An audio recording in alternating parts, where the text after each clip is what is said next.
Alors, après avoir regardé le fonctionnement du web widget classique, on va s'attaquer au nouveau widget qui est le widget messagerie, messaging, qui est vraiment celui que je vous recommande du coup maintenant. C'était pas le cas il y a quelques semaines, mais il y a de nouvelles fonctionnalités qui sont sorties. On va les voir en détail. Et maintenant, il n'y a plus de raison forcément de rester sur le widget classique. Donc, prenez le temps de faire le changement si c'est pas encore fait. Et puis, si vous venez de souscrire à Zendesk, autant partir directement sur le nouveau. Donc, pour aller configurer le widget messagerie, on va aller dans le centre d'administration. On va cliquer ici sur messagerie. On va aller sur gérer les paramètres et on va l'activer pour le compte. On va nous demander de dire où on souhaite l'activer. On n'a qu'une seule marque, donc ici on va activer sur ma marque à moi. Je vais l'enregistrer et on est bon. Donc logiquement, si je reclique là, je vais avoir mon web widget qui est maintenant actif. Je vais cliquer dessus pour le configurer. Donc l'interface est vraiment mieux faite que pour le widget précédent où on peut le tester un petit peu en direct, on a toute une série de configurations. Donc ici sur les infos de base, donc c'est le nom du canal, donc ça c'est le nom qu'on donne pour les administrateurs Zendesk, donc en aucun cas c'est visible par le client final.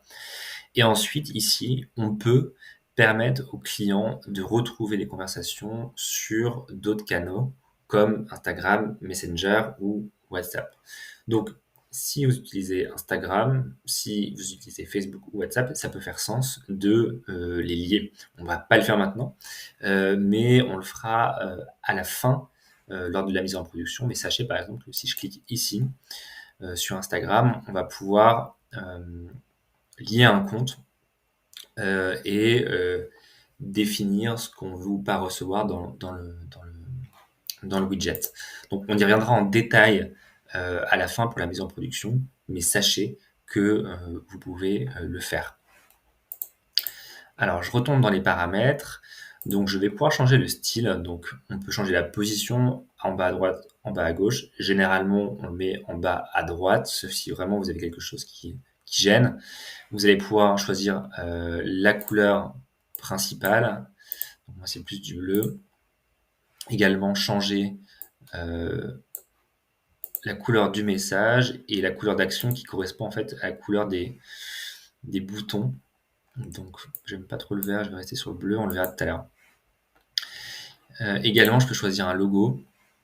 Donc si je choisis par exemple le logo Zendesk, je vais avoir ce logo qui apparaît ici un petit peu partout. Donc ça peut être le logo de votre entreprise par exemple.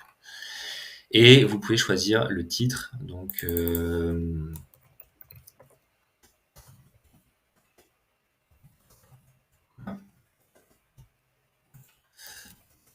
besoin d'aide. Intéressant ici en description de mettre les heures d'ouverture. Ça permet de faire comprendre au client quand est-ce qu'il peut s'attendre à une réponse rapide ou non. Donc, par exemple, du lundi au vendredi de 9h à 18h. J'autorise bien sûr les clients à charger des pièces jointes. Je pense que c'est intéressant dans pas mal de cas. Et vous pouvez choisir la forme du widget, donc c'est carré ou rond. Ensuite, vous pouvez éventuellement décider de quand le faire apparaître, mais dans ce cas-là, va falloir utiliser l'API, donc c'est un peu plus technique. Je vous mettrai le lien si vous souhaitez le mettre en place. Donc ça, c'est le texte qui va s'afficher à côté du bouton de lancement. Donc j'ai pas réfléchi bien sûr au wording, mais je vais le mettre ici. On va potentiellement l'afficher aussi sur les appareils mobiles et je vais enregistrer. Ensuite, j'ai ce qu'on appelle réponse qui permet d'ajouter un assistant qui s'appelle Flowbuilder et qui va faire appel à Answerbot. Donc, bien entendu, on va le mettre en place, mais on va le mettre en place dans juste la vidéo après celle-ci. Ensuite, l'authentification. Donc, Ça, pareil que le web widget classique à l'époque, on peut faire en sorte d'authentifier ses clients. Donc ça peut être intéressant si vous avez une solution SaaS par exemple. Les gens sont connectés à leur compte et automatiquement, quand ils vont ouvrir le widget et quand ils vont contacter le service client, on va savoir qui ils sont. Et donc c'est intéressant pour les agents d'avoir ce contexte plutôt qu'à d'être obligé à chaque fois de demander une adresse email, un nom, un numéro de téléphone pour reconnaître le client. Donc, c'est quelque chose qui est assez technique. Donc, ça, c'est de votre côté, avec vos développeurs en interne, qu'il faut voir le sujet. Et je vous mettrai aussi le lien en description pour pouvoir le faire. C'est pas indispensable, mais si vous avez de la bande passante, c'est top de le faire. Donc, une fois que vous avez fait ça, vous pouvez aussi décider, si les clients sont non identifiés, de conserver l'historique des conversations ou de les effacer. Donc, ça, c'est un choix. Moi, personnellement, j'aime bien quand ça recommence à zéro pour pas qu'on ait l'historique d'une conversation qui date de 5 mois. Donc, pour moi, je cliquerai sur effacer l'historique. Ensuite, l'installation, elle se fait assez simplement. C'est un bout de code que vous pouvez aussi transmettre du coup à vos développeurs pour qu'ils l'intègrent sur le site. Pour le coup, ça prend vraiment très peu de temps.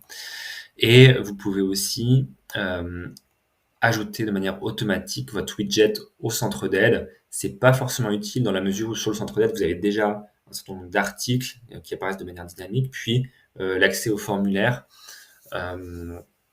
Donc moi, je me conseille de ne pas le cocher, mais encore une fois, à vous de décider. De toute façon, vous pouvez tester et éventuellement revenir en arrière. Donc voilà, si vous avez des difficultés, vous pouvez toujours passer au web widget classique en cliquant sur ce bouton, mais logiquement, on devrait être bon. Donc, j'enregistre ici. Ce qui est intéressant, c'est que vous pouvez vraiment tester en 2 secondes le fonctionnement. Donc là, on voit mon widget qui est devenu rond avec ma petite raise. Vous avez besoin d'aide.